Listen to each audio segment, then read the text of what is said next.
یہ ظالمانہ حکومتیں جو ہمارے سر پر آج منڈلا رہی ہیں، یہ دجالی نظام جو پیدا ہو چکا ہے، یہاں سب چیزوں پر اٹیک ہے، سب چیزوں پر اٹیک ہے. آپ یہ مت سمجھنا کہ یہ صرف ہماری مسجدیں گرا رہے ہیں یا ہماری خانقاہوں کو پامال کر رہے ہیں، بلکہ ماسٹر پلاننگ کے ساتھ تمہاری نسلوں کی تباہی کا انتظام ہو چکا ہے. ماسٹر پلاننگ کے اعتبار سے ایسے کہ یہاں پر باضابطہ ایجوکیشن منسٹر اسی کو بنایا جاتا ہے جو سخت قسم کا تعصب پسند ہو، تمہاری تاریخ کو توڑ مروڑ کر کے تمہارے اسکول کے سلیبس میں ایسی چیزیں ڈال دیں کہ بچہ کچے دماغ میں پڑھتے پڑھتے یہی سمجھ جائے. آج حالات ایسی ہی ہیں. 10-20 سال پہلے جا کر کے آپ اسکول کے نصاب سلیبس کی کتابیں اٹھا کر کے پڑھیں، اس میں حضور صلی اللہ علیہ وسلم کے نام پر چیپٹر ہوا کرتا، صحابہ اکرام کے حضرت عمر فاروق کے نام پر چیپٹر ہوا کرتا تھا. کوئی نہ کوئی ٹیکسٹ بک میں آپ کو مل جائے گا. آج تو ہے ہی نہیں. تاریخ اسلام کی یہ سچائیاں، نہ اورنگزیب آئیں گے نہ شہاب الدین غوری آئیں گے، تاریخ کو مٹا کر کے پتہ نہیں کون کون سے پہاڑی چوہوں کو لا کر رکھا ہے، سب طرح سے بدل کر کے. اس طرح کہ تعصب کی اینک ایسی پہن رکھی ہے انہوں نے کہ تمہارے بچوں میں یہ زہر پھیلتا جائے اور بچے تمہاری تاریخ سے بے بہرا ہو جائیں. آج اے نوجوانوں، اگر دنیا تمہاری تاریخ مٹانے کی کوشش کر رہی ہے تو اس وقت تمہاری ذمہ داری ہے، تمہاری ذمہ داری ہے. میں رشیا کی ایک چھوٹی سی کنٹری جہاں قرآن پر پابندی لگا کر تقریباً 70 سال گزر چکے تھے، 60 یا 70 سال سوویت یونین کی لڑائیوں میں، اس سے پہلے جو وہاں کے حالات تھے، مارکسزم لینن کا جو انقلاب آیا تھا، ریولوشن، کچھ ممالک ایسے سخت اسٹرگل کر چکے ہیں، مسلمانوں کی اذانیں بھی بنتی، قرآن پر پابندی ایسی لگی تھی. ایک ہمارے اس تاریخ کو بیان کرنے والے ایک عالم دین ہے، انہوں نے کہا کہ اس ملک میں جانا ہوا تھا، مسجد نام کی کوئی چیز ہی نہیں تھی. ایک جگہ گئے بازار میں تو لوگوں سے معلوم کیا کہ آج جمعہ ہے، کہیں نماز ہے، تو دکان میں بیٹھا ہوا آدمی ہاتھ پکڑ کر لے گیا، ایک دروازہ کھولا، اس دروازے کے اندر دروازہ، اس کے بعد جانے کے بعد ایک کمرہ ہے، وہاں پر کچھ لوگ نماز پڑھ رہے ہیں. کہا یہاں سخت پابندی ہے، کھلے عام نماز نہیں پڑھ سکتے. نماز پڑھنے کے بعد علاقے کے لوگوں سے، اس عالم دین ہندوستانی تھے، مل کر کے انہوں نے کہا مسلمانوں پر اتنی سخت پابندیاں ہیں لیکن ہیں مسلمان اب تک، نماز تو پڑھ رہے ہیں تم لوگ چھپ کر ہی صحیح. انہوں نے کہا نماز ہی نہیں. ایک بچے کو انہوں نے سامنے کیا، ایک بچہ تھا تقریباً وہ 12 یا 13 سال کا، کہا یہ قرآن پڑھ سکتا ہے؟ تو وہ ہنسنے لگے، کہا قرآن پڑھ نہیں سکتا بلکہ یہ پورا حافظ قرآن ہے. یہ عالم دین کہتے ہیں میں اس کو جگہ جگہ سے قرآن پوچھتا رہا اور وہ قرآن زبانی سناتا رہا. ایسی جگہ پر جہاں اذان پر پابندی ہو، جہاں قرآن رکھ نہیں سکتے، ایک بچہ حافظ قرآن ہے. انہوں نے پوچھا کہ بیٹا یہ حفظ قرآن ایک باضابطہ مدرسہ لگتا ہے ہمارے ہاں، باضابطہ انوائرمنٹ چاہیے، پھر جا کر کوئی حافظ قرآن بنتا ہے، تم ایسی جگہ پر کیسے بنے؟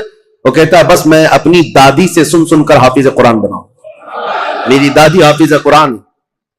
میں یہ مثال صرف اس لیے دینا چاہتا ہوں، اسلام پر چاہے جیسی سخت حالات آ جائیں، اسلامی سپاہیوں نے اپنے بچوں میں اسلام نسل کرنے کا جب بیڑا اٹھا لیا ہے، دنیا کی عظیم طاقتیں بھی اسلام کو کچھ نہ کر سکی.